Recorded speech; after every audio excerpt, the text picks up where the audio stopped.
this class, in this class we are going to learn about how the socio-religious reform movements. So we have studied that the birth of nationalism was due to several factors. So even the birth of nationalism has been promoted or seen its growth because of various factors. So among these factors, socio-religious reform movements. The word socio refers to society and religious refers to religion. So within the society, religion has seen a big transformation. So what is religious transformation here, or what is religious reformation here? See, religion in many parts of India there were different religions, and especially in Hinduism, which was the majority religion, there were many superstitions and beliefs. So trying to overcome them and trying to bring out a very refined religion is called a reform movement. So in society, religion was reformed so that people could also reform themselves.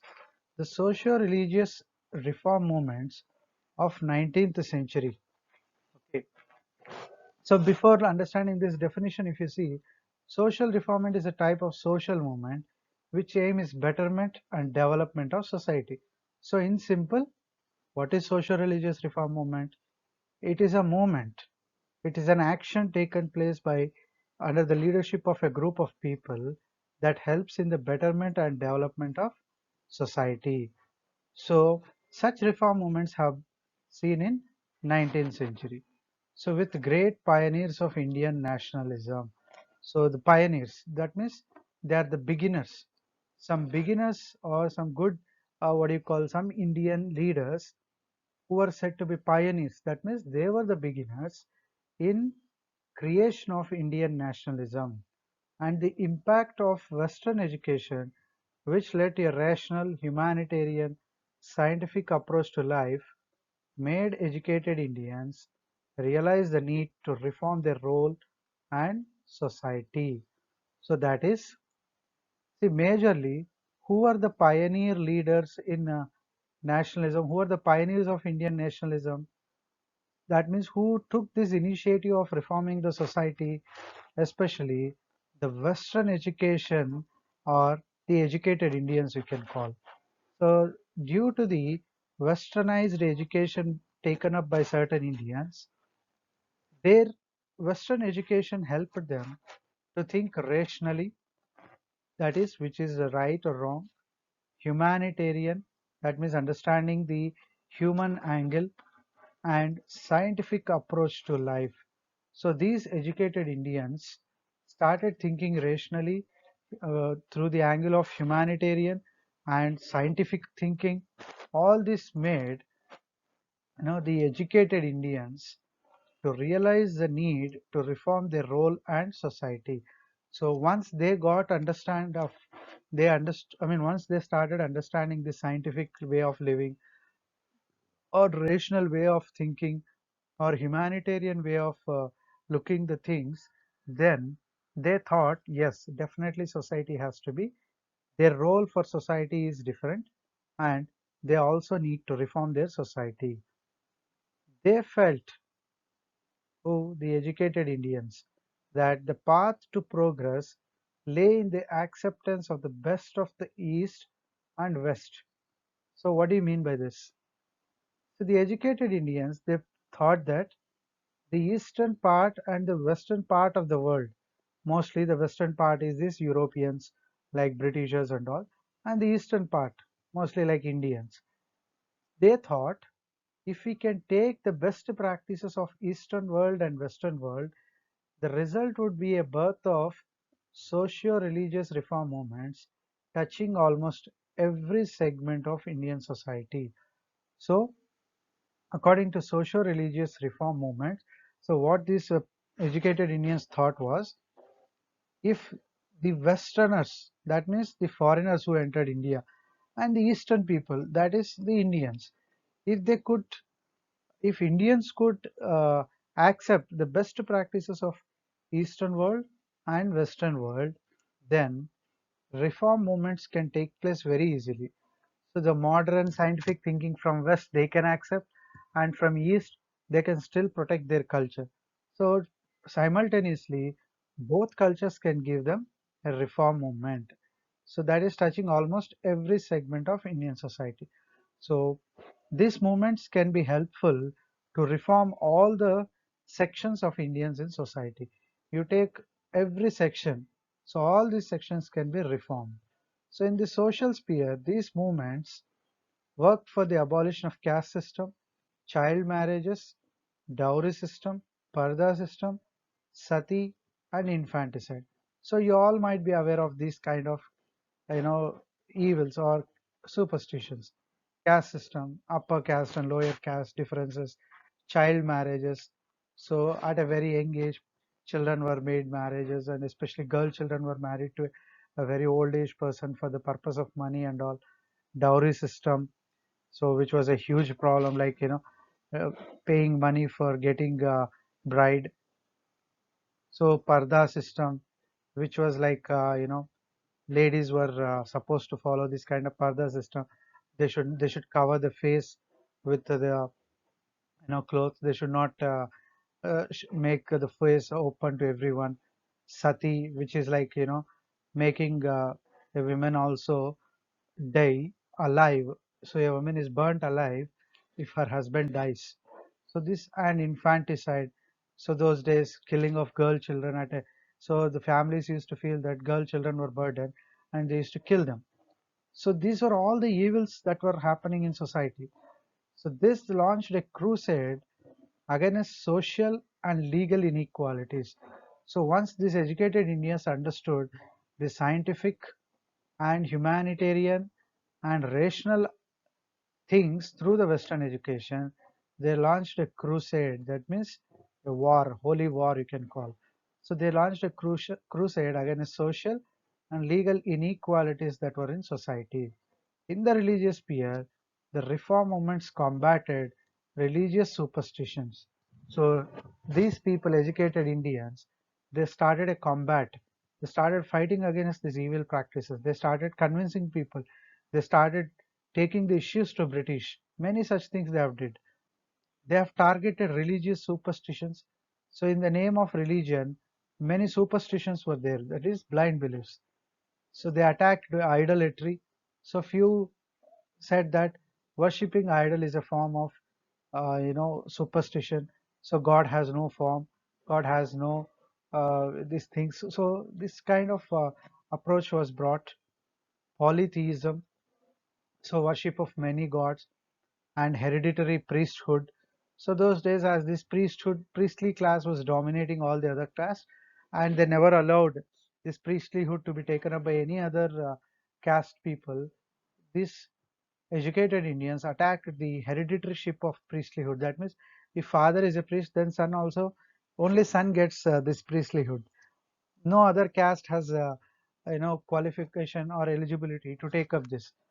This was a kind of superstitions they developed, and these movements fought for individual liberty and social equality.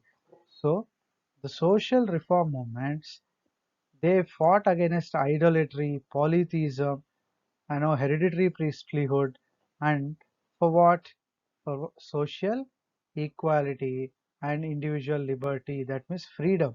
Individually, one should have freedom, and socially, that means in society, everybody should have equality. So that was the aim of socio-religious reform movements. So who started this prominent these reform movements? Who were the pioneers? Who were the initial people who took up these reforms and all? That we will see now. So Brahma Samaj was founded by Raja Ram Mohan Roy. So you can see here, Brahma Samaj was an organization started by Raja Ram Mohan Roy, and he was Raja Ram Mohan Roy. So through his organization called Brahma Samaj, he started certain reform movements that we will see later what he started. Then comes another organization called Arya Samaj, founded by Swami Dayanand Saraswati. So He is Swami Dayanand Saraswati. He founded Arya Samaj, through which he started many activities that have promoted the reform movements in society. And the third most important reform movement was Ramakrishna Mission, founded by Swami Vivekananda. So you can see here Swami Vivekananda, who started a mission or an organization. So in the name of his teacher, Swami Ramakrishna Paramahamsa, and you know all this, Ramakrishna Mission is even today it's very famous throughout worldwide. And Satya Shodhak Samaj. So Satya Shodhak Samaj founded by Jyotiba Phule. So you can see Jyotiba Phule in this picture here. So Raja Ram Mohan Rai, Swami Dayanand Saraswati, Swami Vivekananda, Jyotiba Phule. These were the pioneers in reforming the society from coming out of superstitions. So let us see what was the role of Rajaram Mohan Roy. He was an eminent and very famous social reformer, and he was very famous even throughout India. Even though he belongs to India, Bengal, he was very famous throughout the India because of the reforms that he brought. He was one of the greatest social and religious reformers of 19th century. He wanted to do away with religious and social evils which were prevalent in Bengal. So Rajaram Mohan Rai, mostly through his organization called Brahma Samaj, right? So he started Brahma Samaj. You can see this Brahma Samaj building, so which was started by Rajaram Mohan Rai in Bengal. So his target was religious and social evils. So he wanted to reform this religion as well as the evils in society. So he found Brahma Sabha in 1828.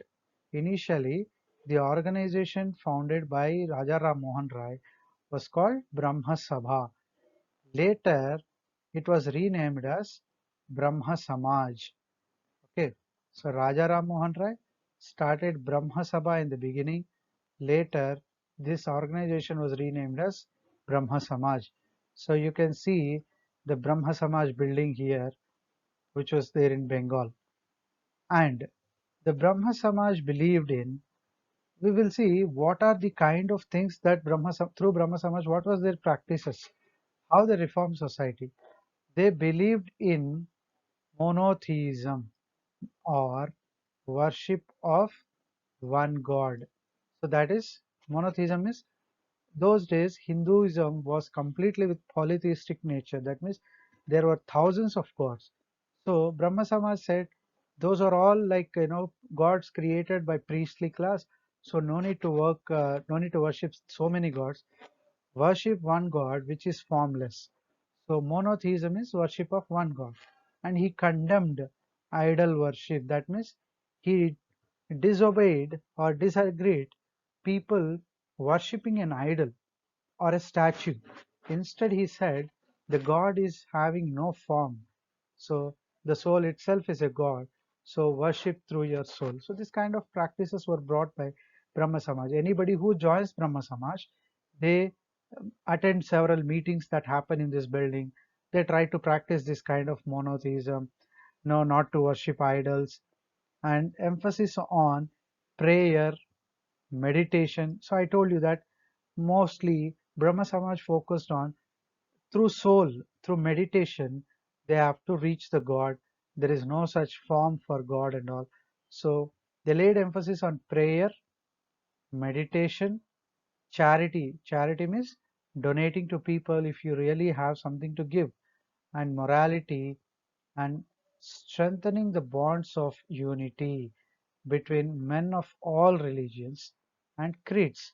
So here you can see how this Brahma Samaj was contributing to nationalism. So they started promoting the equality of religions. So under Rajaram Mohan Rai, Brahma Samaj practiced that there is no shape and form to God. Hence, all religions should live in unity. So there is no such thing called any shape or statue can project God. So he wanted to every religion to worship God in a formless manner, so that it will strengthen the bonds of unity between men of all religions and creeds. So this was how Raja Ram Mohan Roy practiced or started reforming the society. So Ram Mohan Roy, he was against certain superstitions in society. What were those? Rigidity of caste system. What do you mean by rigidity of caste system? See, rigidity of caste system means here having hierarchy of caste, that there is an upper class, next there is a lower class. This kind of division was there in society during those days. So that kind of nature of existence of caste separately in a same religion, he referred it as rigidity. That means everybody has to remain firm with their caste. They should not come out of the principle. So if there are some lower caste people, they should never go and pray to God. They should never fetch water from the wells, from the higher caste. This kind of superstitious beliefs were there. That was called rigidity. That means the religion was not flexible to scientific way of things into the religion. Always it was believed on the what you call rigid principles. That means not flexible principles. He started a campaign for the abolition of sati. So sati, right now, throwing of women, burning a woman alive if her husband dies, and parda system. So Raja Ram Mohan Rai, he worked on abolition of sati, parda system. That means you can see here in these pictures, you can see, the ladies covering their head with the sari and all. So you can see still here women. So they were never allowed to take out this cloth from their head. They feel that it is like women should maintain this kind of secrecy, parda system and all. And he condemned polygamy. So what is polygamy? That means marrying many women. Okay, so a man can marry many women. That is called polygamy. So those days, to distract the family system, polygamy was like it was like an evil which was spreading. So women were just married for their needs. So they were never looking after the family. So polygamy was condemned by Raja Ram Mohan Roy. He discouraged child marriages. So those days, you can see the picture here, how a child marriage is being performed. So this was an old picture which says, a small girl is being married to a very old man. So this kind of practices were there. So which was not accepted by Raja Ram Mohan Roy. He advocated the right of widows. So even he fought for the right of widows to marry. So you can see the widows here, and once a husband dies, either they should perform sati or they should remain as a widow throughout their lifetime. And at a very young age, women used, because at this childhood they were married to an old man, and once they grow up, this old man will die, and this engaged women who got into widowship, they should continue with that widowship. They were not allowed to remarry. It was because of the efforts made by Ram Mohan Roy. Okay, William Bentinck, the Governor General of India, passed a law in 1829 making the practice of sati illegal. So, because of the continuous efforts of Ram Mohan Roy through Brahma Samaj, William Bentinck, who was the Governor General of India, he passed a law in 1829 saying that practice of sati is illegal. That is, throwing a married woman into fire when her husband dies. So this was declared as illegal by the British Governor General William Bentinck. So on whose demand and on whose persistence, it was the efforts of Raja Ram Mohan Roy. And according to this act, which was made in 1829, if anybody practices sati, they are punishable by law. So he also protested against the restrictions on freedom of press. So Raja Ram Mohan Rai had many newspapers, and he was also responsible for writing, having his own newspapers. But there was no freedom of press for Indian origin newspapers. So Rajaram Mohan Rai also protested against this non-freedom of press. Okay, so the newspapers were not allowed to write any criticism on Britishers, right?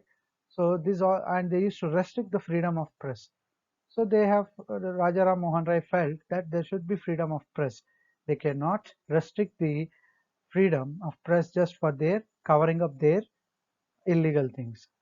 So in the words of Rabindranath Tagore, so you can see here William Bentinck and here is Rabindranath Tagore. So Rabindranath Tagore, he called Rajaram Mohan Rai as he was the father of Indian Renaissance and the prophet of Indian nationalism.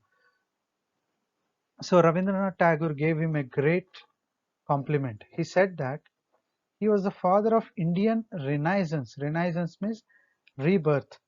Because of the efforts of Rajaram Mohan Rai, India, in terms of society and religion, took a new birth. When the society and religion comes out of its evil practices, it becomes a new birth. So, Rabindranath Tagore called the efforts of Rajaram Mohan Rai or the Rajaram Mohan Rai as father of Indian Renaissance and prophet. Prophet means teacher. He was also referred as prophet of Indian nationalism. It was Rajaram Mohan Rai who practically taught nationalism to people by by working for the abolition of many evils in society like polygamy, child marriages, widow now widows were allowed to remarry. So by bringing all these reforms, he became teacher of Indian nationalism, also the father of Indian Renaissance. So Jyotiba Phule, after Raja Ram Mohan Rai, even Jyotiba Phule was another prominent social reformer. He was an urban educated member of a so-called low caste. So this man Jyotiba Phule, he belonged to low caste as per those in those days the caste system was classified into many ways. Among those classifications, Jyotiba Phule belonged to a very low caste, but he got educated in the cities and all, so he started thinking rationally and scientifically. And his education and personal experiences had made him critical of Hindu religion. So the way he studied, the way he understood the ancient scriptures, the way he understood the modern practices, modern world, it changed him. So he started rejecting the Hindu practices. Hindu religion always allowed for certain lower caste to exist. And personally, he also belonged to that lower caste. So he never agreed Hindu religion. He wanted to reform this religion and its customs, okay, are the practices. In 1854, he established a school for untouchables. So those days, the lower caste in Hinduism were treated as untouchables. So the children of untouchables were never allowed to schools also.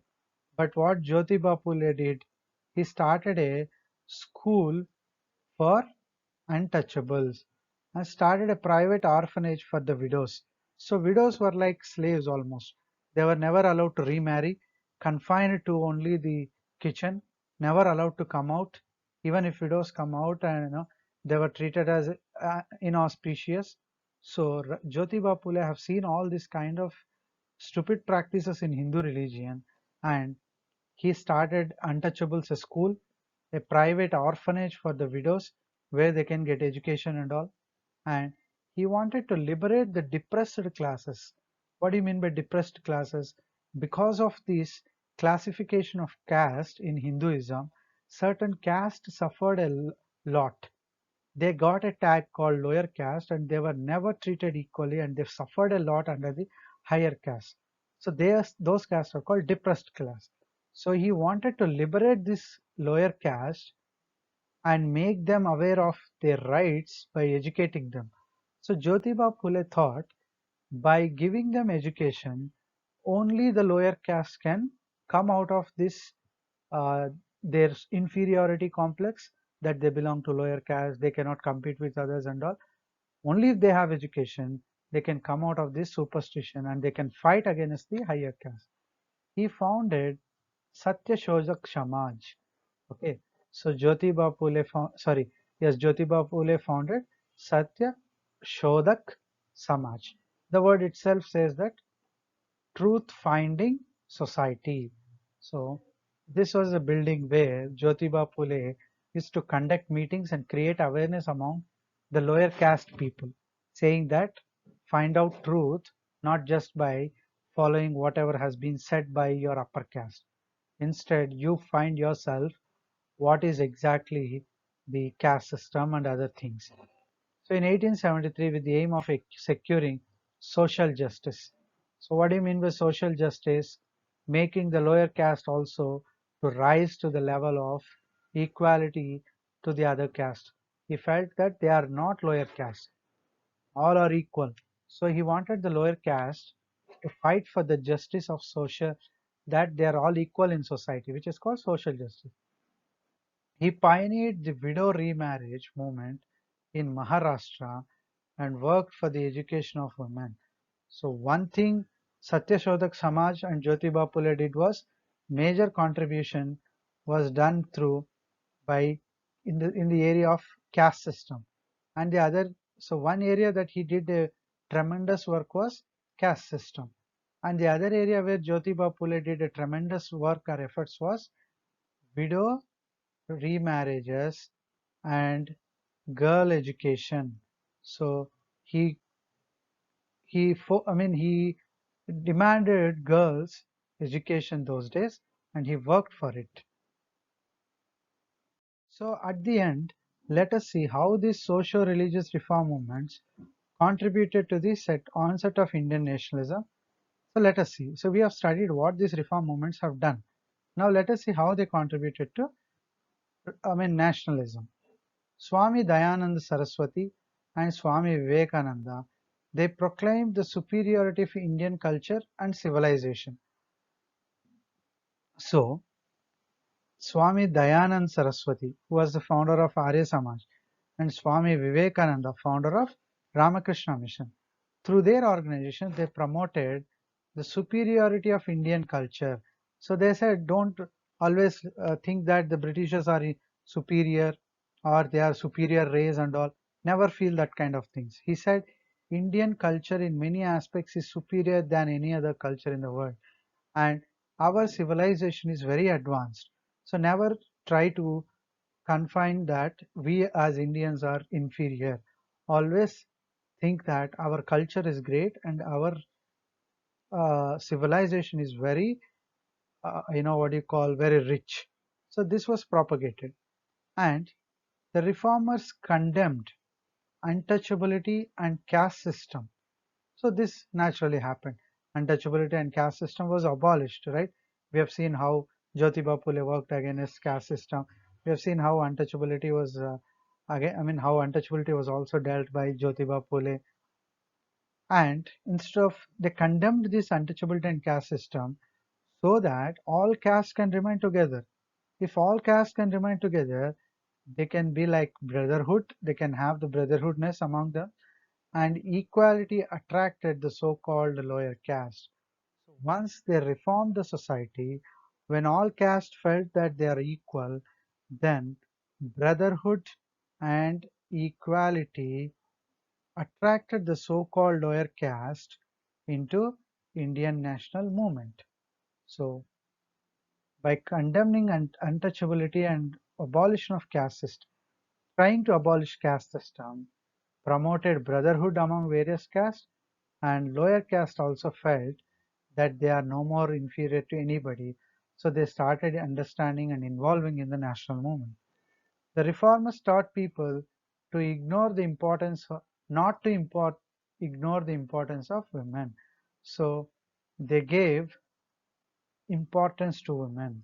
So the reformers thought until and unless women were also educated and brought into the regular stream, and the importance of women is given, until importance of women is given, is not possible to run the national movement. So they promoted the importance of women in society, and they allowed women to participate in national movement.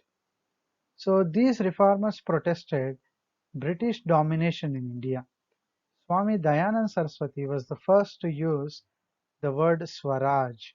So the British were the foreign nationals in India, and they were dominating the Indians. So when the domination was more and more, Dayanand Saraswati, through his Arya Samaj, he, he was saying that Indian culture is superior, not the British culture. So we as local people, we have more superior culture and we are more civilized than Britishers. So, and he was the first person to coin term Swaraj, that means our nation, and to raise the slogan India for Indians.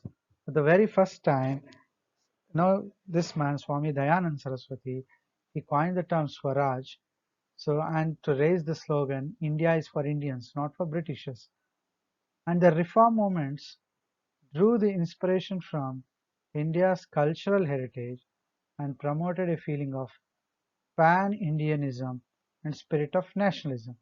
So once these reform movements were successful, okay, when all the evils in society were abolished, then what happened? The feeling of pan-Indianism, that means throughout India, people started feeling that they all belong to one particular place. Earlier, they were divided and living. Now they felt that yes, throughout India, we are having similar way of life. And also the spirit of nationalism was also inculcated through this reform movement. And the reform movements created a consciousness of new society devoid of privileges based on caste, creed, or religion. That means consciousness, which is an important factor for nationalism, right? They should know what is happening around them and what kind of privileges that they are lacking because of the superstitions and because of the evils. Certain group of people, which are like majority population in India, they were not knowing what kind of privileges they can take up or they can get if they reform themselves and trying to unite themselves.